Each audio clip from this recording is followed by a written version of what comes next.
guess to start off on that fateful day, November 15th, my biggest worry waking up that day was if Bethany and Luke would become friends. It was the first time they were meeting, hanging out in public. Wow, I wish that would have been my biggest worry of the day. Sadly, it didn't turn out like that. The morning on November 15th, there wasn't a cloud in the sky. Bethany and I were getting ready to go down in Washington, D.C. We saw what the other country, all around the country, has been seeing. A bunch of mail-in ballots got sent out without the state legislators' approval. A bunch of votes were counted at 4 in the morning. And we just wanted to know what was going on. We just wanted some transparency. So we went down to Washington, D.C., joined, I would say, a million other patriots, no matter what the media says, to march for our right for elections to matter. It was a beautiful day. Luke and Bethany became friends. We had a few drinks at Harry's. Maybe more than a few drinks. Who knows? And the sun started to set.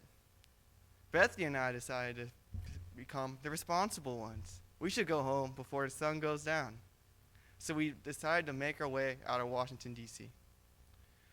It was like a maze.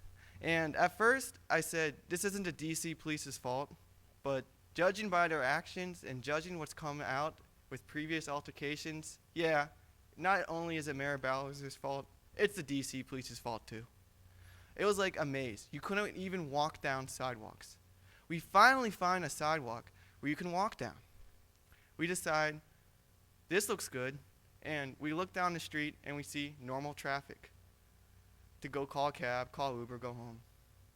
So we make our way down the street. Walking down the street, out of nowhere, these people in black come out and just start attacking us. What was really messed up was you had to walk down the street to leave. If you remember the RNC with Senator Paul, how he was attacked, it was the same exact setup brought on by the D.C. police and Mayor Mariel Bowser. Who else thinks Mayor Bowser is the worst mayor in America? It's not even close, right? Well, maybe we got Lori Lightfoot, and I'm not even going to give the guy's name in New York City. He doesn't even deserve it. I don't know. We should have a poll, maybe. I mean, Trump does these polls, so maybe I'll do one. Who thinks Mayor Bowser's the worst mayor in America? What about Bill de Blasio? Lori Lightfoot? Well, I'm just going to call that too close to call. I don't know, man. So fast forwarding, I was lucky enough to where the president retweeted the video of me, my fiance. I kid you not, 6 times in 12 hours. That was the most interesting 12 hours my social media account has ever seen. I went from hundreds of thousands of followers to almost nothing, to hundreds of thousands of followers to almost nothing, and just continued on a daily pace. Sadly, I'm at like 500 now. Talk about rigged. Because they don't want me to get this message out. They don't want me to talk about how a president of the United States tweeted for justice for me 4 times in 12 hours and nothing was done about it. Let's reverse the script. Let's say some Antifa people got beat up. We don't beat people up, so this is just hypothetical. People who say we do, that's not us. Well, let's just say some Antifa people got beat up. And let's say Barack Obama was president of the United States. And Barack Obama put out 4 media statements in 12 hours. Do you think those assailants would be identified?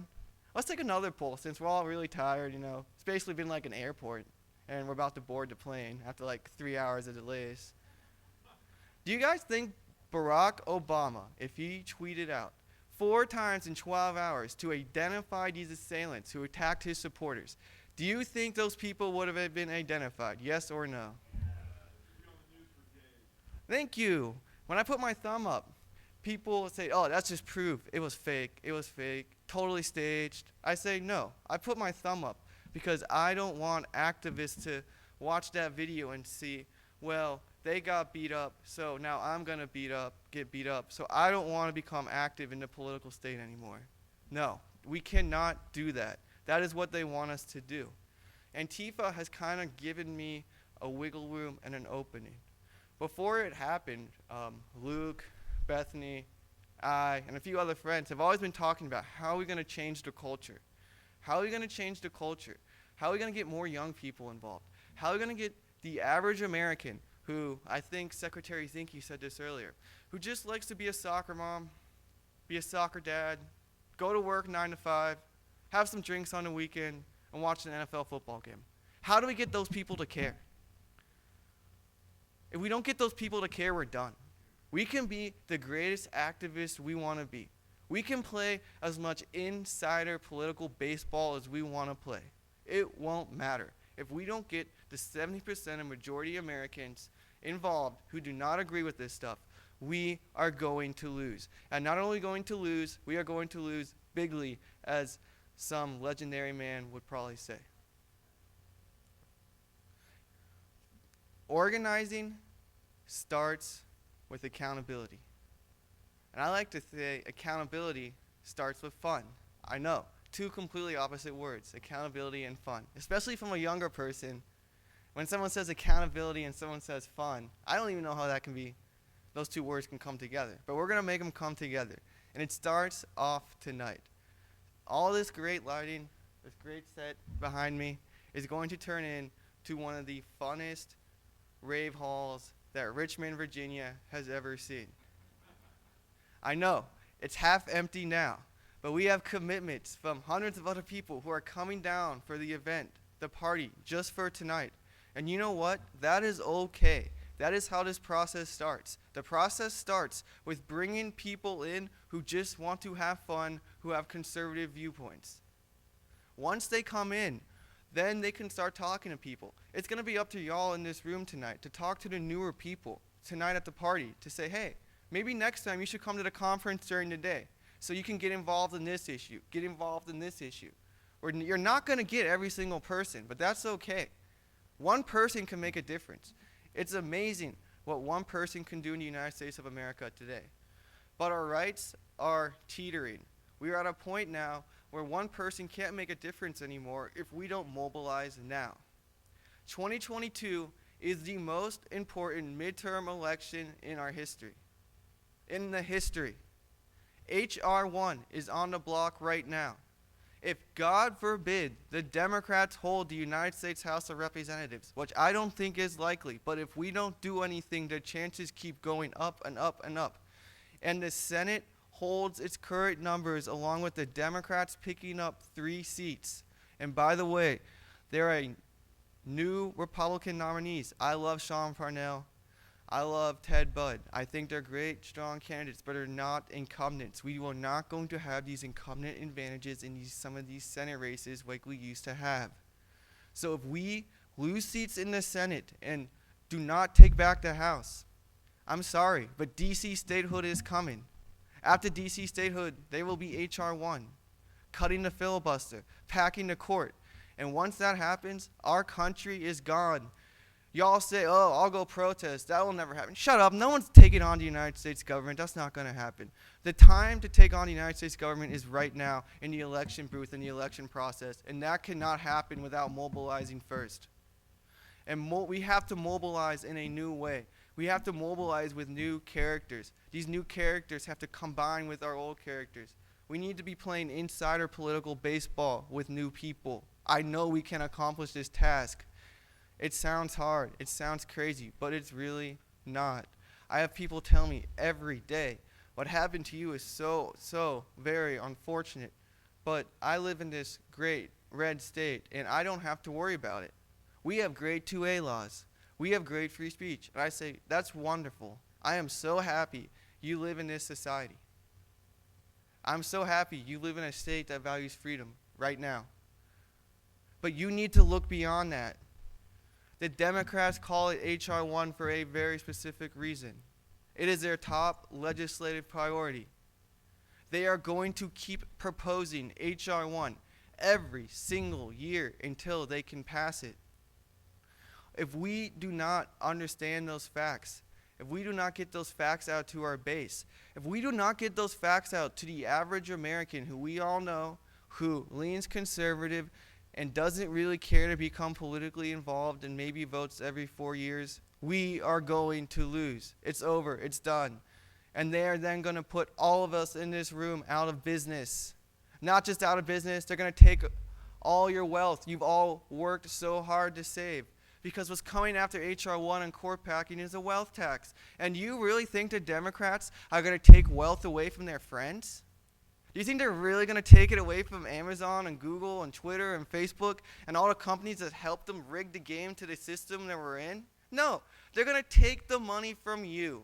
And they're going to say, if you don't give the money to us, you don't care about the poor, and we're going to charge you with tax crimes. Look what the Biden administration's doing. They're already setting the stage to do this. $80 billion in IRS enhancement? $80 billion? Look at the schools in our country. Imagine if $80 billion went to our schools. Bethany's school, her parents went to that school. Her grandparents went to that school. It has no AC. How is it 2021 and there's no AC in American schools? But yet they want to give the IRS $80 billion for enforcement so they can take your money and give it to their friends.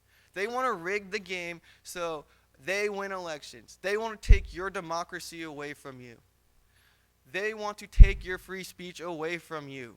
And they want to do all of this because they don't care. And they are never, ever going to care. We have to accept that point.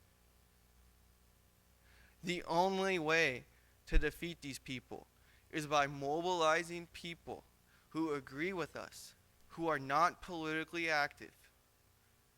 That is the situation we're in. That is the situation our country is facing. That is the greatest battle we are going to have to face. And I am ready to take this battle head on. I am going to fight for every single one of you in this room. Some people think hosting events is just a waste of time, yada, yada, yada, nothing really gets done. The same people who say that are the same people who have been losing for the last 25 years. So maybe we should try something different, because if we don't, the liberty, democracy, the country that we all love falls to bits. I encourage everybody, and ask your friends too, go to charlesrdowns.us, follow me on Twitter, follow me on Facebook, follow me on Gitter. Stay up to date with our events. Tonight is only the beginning. We had an event at CPAC, we're having an event tonight, and be on the lookout. There's going to be something major on the horizon, major. This winter. The Republican Party has never seen anything like it. Think about Lollapalooza for conservatives. It's going to be huge. Oh, no, I was actually about to wrap up, so I'll take some questions.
Yeah, that was a beautiful question, and that's the greatest part about this strategy. This strategy is more socialization based in restaurants, bar, hotel settings like this.